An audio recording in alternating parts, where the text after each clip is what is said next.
Chronicles of the Origin System, Excerpt 54, Dagath. The Mirror That Accuses. Dagath began as a loyal Dax cavalrywoman, bound to serve the whims of the Orcan couple Corrofel and Aurelia, who kept her close yet nameless to maintain control over her. Gifted a horse on one condition, that she never name it, Dagath's heartache compelled her to defy them, bestowing the name Rakali. When the couple orchestrated Rakali's death to claim Dagath's loyalty, their plan backfired, and she was mortally wounded. Desperate, Corrofel and Aurelia pleaded with Ballas to restore her. He complied, but the woman they knew returned as something cold and silent, now a warframe whose perpetual smile hid an empty gaze. Disenchanted, the couple discarded her to an industrial facility where she was killed in a brutal attempt to erase her existence. Yet Dagath endured, rising from the facility's remains with a scarred, faceless visage. She claimed the whip blade of her betrayer and summoned forth the Spectral Rakali, the ghostly echo of her only true companion. She returned to exact vengeance, leaving her former masters as faceless as she had become. Bearing a new name granted by grandmother, Dagath became a wandering judge, a relentless rider who would lay bare the sins of the guilty. Forever bound to her purpose, Dagath rides on, her empty face an unyielding mirror reflecting the corruption of the Orcan, sentencing those who cross her path with the same betrayal she suffered. Her presence in the Origin System is as much a warning as it is a judgment. The Lotus speaks of her as the shadow that exposes, an apparition who not only strikes her enemies, but forces them to face their own sins, reflected back upon them with devastating clarity. In the war against the Orcan, she became a harbinger of their twisted justice, her very existence a curse against those who would betray their own. As Dagath continues her path, she remains the untaken soul, a vengeful wraith whose power is the embodiment of reckoning, a warframe who will not rest until her foes are laid bare and broken. Dagath, the Mirror That Accuses. Oh hey dreamers, fancy meeting you guys here. We are showcasing our Damage Cap Dagath Snapshot Spectral Spirit build. This is quite a funny build, and I wouldn't be surprised if it gets nerfed at some point in time in the near future. Now, obviously, I don't think a lot of people really know about this, which is quite hilarious, but let's get into the showcasing of the abilities real quick. We're going to start with the passive, which is called Sullen Soul. There's a 35% chance that energy and health orbs will be 300% more effective on Dagath. This allows us to not use energy management mods or energy arcanes such as Arcane Energize, which frees up a potential mod slot as well as a potential arcane slot. Word sights surround Dagath and seek out nearby enemies. Those struck are slowed and suffer viral damage with a guaranteed status effect. The sights also spread doom and extend its duration.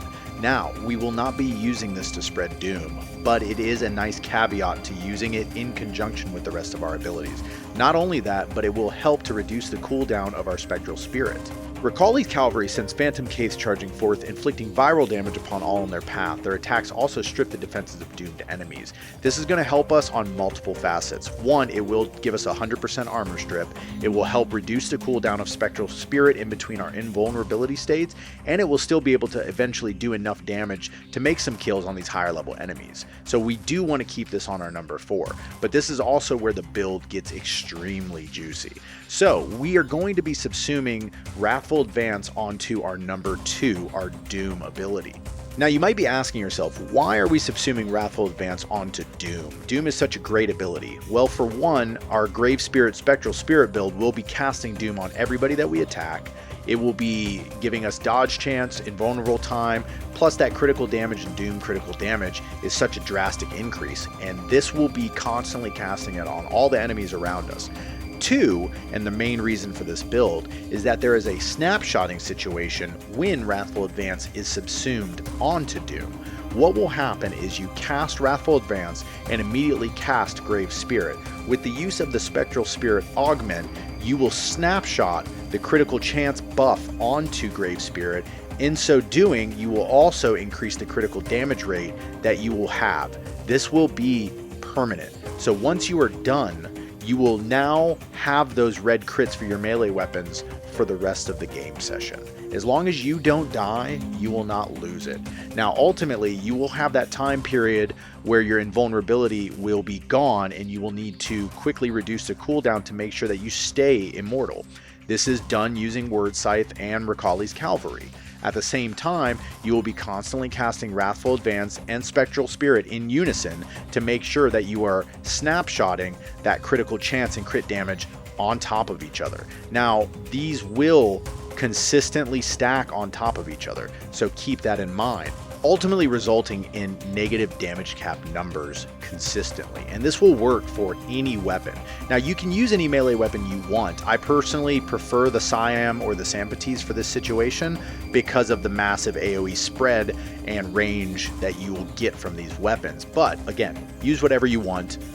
It works in any regard. Now, with the Syam, we're going to be modding for Corrosive. We are going to be punching as much corrosive damage as we can in there, and we are going to be building also for heavy attack efficiency. So the use of Galvanized Reflex and Focused Energy will allow us a 90% heavy attack efficiency, ensuring that our combo multiplier is not reduced. Now, we will not be using a maxed out combo multiplier, so we want to ensure that we don't go under too far, because we will see drops in damage if we do that. Consistently keeping our damage output and heavy attack efficiency between a 4 to 6x combo multiplier, as well as snapshotting Wrathful Advance onto Spectral Spirit, will ensure that we are doing a shit ton of damage, applying Doom to all the enemies within vicinity, and staying immortal all the time. This build is insane. Now, mod the weapons however you want to. It really actually ultimately does not matter. But just ensure that you are modding for maximum damage output within the confines of the build. And from there, don't forget to slot in melee exposure for that extra corrosive damage on ability cast. It will help. We will be slotting in 5 Tauforged Violet Archon Shards with the melee crit damage bonus. We will ensure that our energy is over 500 so we can double this crit damage bonus. Ultimately, the name of the game is to ensure that we have as much crit damage as possible, thus allowing Wrathful Advance to snapshot its crit chance bonus on top of Spectral Spirit, with Doom's critical damage bonus on top of our critical damage bonus being snapshotted over and over and over. We ultimately will see those negative damage cap numbers with every single melee attack we do. Now, we're not going to be showcasing any other weapons because frankly they just don't matter within this build. This is a melee monster build. We will be using Nautilus Prime with the Cordon ability to group in enemies. We will be using Synth Deconstruct, Manifold, Contagious, and Momentous Bond, as well as employing the use of Tenacious Bond with our Verglas Prime with a crit chance over 50% to give us that final 1.2x crit multiplier. That is a fantastic addition to this build. We also will use Calculated Redirection and Reinforced Bond just in case you want to use some other weapons. I don't know why you would, but maybe you want to shoot something a few miles away. Who knows? Now, we will not be using our Viral Heat because we will be spreading a ton of Viral just with the use of Dagath's number 1 and number 4 abilities. So that is why we'll be using Corrosive and Cold on our Verglas. It's really just for added touches. So with that said, this is our damage cap Dagath build. This is a snapshot build. I hope you guys enjoyed it. If you have any questions, feel free to drop them in the comments. And if you have any ideas for the next few Warframes that we should be doing in this series, please, by all means, let me know. I hope you guys enjoyed some of the cinematic lore in the beginning. Here is to all the fantastic Tenno damage capping everything in their way. This is Chronicles of the Origin System. I look forward to meeting all my fellow dreamers within the void. Until next time, this is the Demon Prince, signing out.